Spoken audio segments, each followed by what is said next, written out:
یہ مسجد منارتین کے پاس یہ پرانا مکان ہے جہاں پر واقعہ کربلا کے بعد حضرت فاطمہ بنت حسین رضی اللہ تعالی عنہا اس جگہ پر رہائش پذیر ہوئی تھی۔ یہ ان کا پرانا مکان ہے اور یہ بھی ممکن ہے کہ اسی زمانے کا ہو یا بعد میں اس کی کچھ ترمیم کر دی گئی ہو۔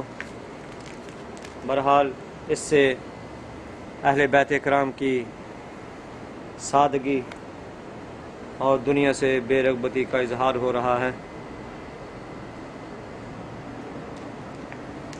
کہ اللہ تعالیٰ نے ان کو اتنی شانیں دی تھیں، اس کے باوجود انہوں نے دنیا کو اختیار نہیں کیا، اپنے نانا جان رسول پاک صلی اللہ علیہ وسلم کی سنت پر عمل کرتے ہوئے سادگی کو اپنایا ہے، اور جو کچھ ان کے پاس آتا تھا سب کچھ اللہ کے راستے میں قربان کر دیتے تھے، دوسروں کو کھلا دیتے تھے۔ سبحان اللہ۔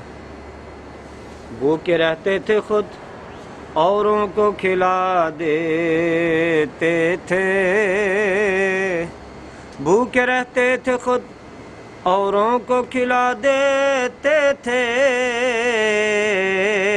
کتنے صابر تھے محمد کے گھرانے والے۔ اللہ نے ان کی شان میں قرآن کی آیتیں نازل کی ہیں۔ سبحان اللہ۔ وَيُطْعِمُونَ الطَّعَامَ عَلَى حُبِّهِ مِسْكِينًا وَيَتِيمًا وَأَسِيرًا۔ سبحان اللہ۔ وہ اللہ کی محبت میں مسکینوں کو، یتیموں کو اور قیدیوں کو کھلاتے ہیں اور کہتے ہیں انما نطعمکم لوجہ اللہ لا نرید منکم جزاء ولا شکورا، کہ ہم تمہیں اللہ کے لیے کھلاتے ہیں اور ہم تم سے اس کی جزا اور شکر طلب نہیں کرتے۔ یہ کنواں ہے جہاں سے اہل بیت کرام پانی لیا کرتے تھے، یہ ہو سکتا ہے اسی حالت میں ہو۔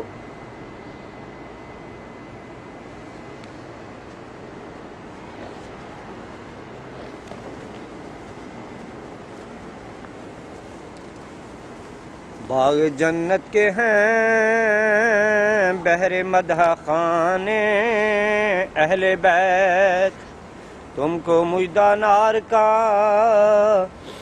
اے دشمنان اہل بیت۔ خدائے پاک کرتا ہے ان کی پاکی کا بیان، آیا اے تطہیر سے ظاہر ہے شان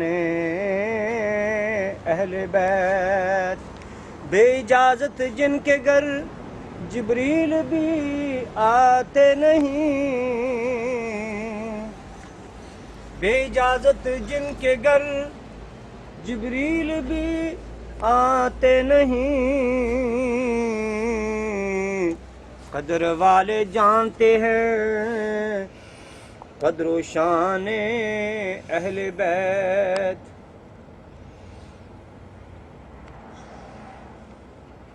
گستاخ اور بے ادب فرقے کو سنا دو اے حسن،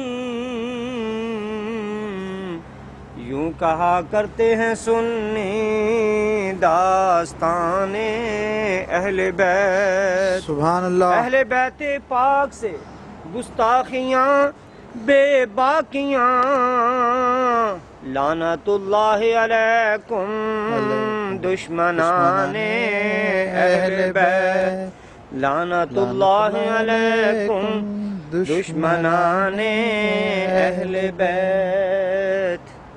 تیری نسل پاک میں ہے بچہ بچہ نور کا، تو ہے عین نور تیرا سب گھرانہ نور کا۔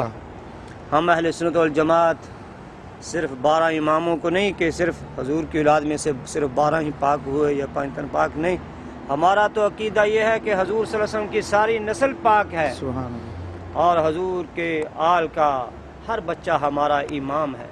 سبحان اللہ۔ اور یہ کیا حضور صلی اللہ علیہ وسلم نے اپنے صحابہ کو پاک کیا، اپنے اہل بیت کرام کو پاک کیا بلکہ اپنی تمام امت کو حضور کی تو صفت ہی قرآن میں یہ ہے کہ وہ پاک کرنے والے ہیں، ظاہر و سبحان باطن کو چمکا دیتے ہیں۔ سبحان اللہ۔ چمک تجھ سے پاتے ہیں سب پانے والے، میرا دل بھی چمکا دے چمکانے والے۔ یہ پرانا کنواں جس سے اہل بیت کرام پانی لیتے ہوں گے، ان کے مقدر اور ان کی شان پر قربان جائیں۔ کتنی سادگی تھی، ان کو دیکھ کر اللہ کی یاد آتی ہے، انسان کے دل میں خوف خدا پیدا ہوتا ہے سبحان کہ یہ دونوں جہاں کے بادشاہ تھے، پھر بھی انہوں نے کس سادگی میں زندگی بسر کی۔ اللہ تعالیٰ اہل بیت کرام سے محبت اور ان کے طریقے کو اپنانے کی توفیق عطا فرمائے، آمین بجائے نبی۔ اور ہمارا خاتمہ اہل بیت کرام کی محبت میں ہو، آمین۔ شیخ سعدی رحمۃ اللہ علیہ فرماتے ہیں، خدایا بحق بنی فاطمہ کہ بر قول ایمان کنی خاتمہ۔ الہی میں تمہیں آل رسول کا واسطہ دیتا ہوں، ہمارا خاتمہ ایمان پر کر دینا۔ آمین بجائے نبی۔ گردا و تمرد کنی ور قبول، منو دست و دامان آل رسول۔ الہی تو میری دعا قبول کر لے یا رد کر لے، میں آل رسول کا دامن کبھی نہیں چھوڑوں گا۔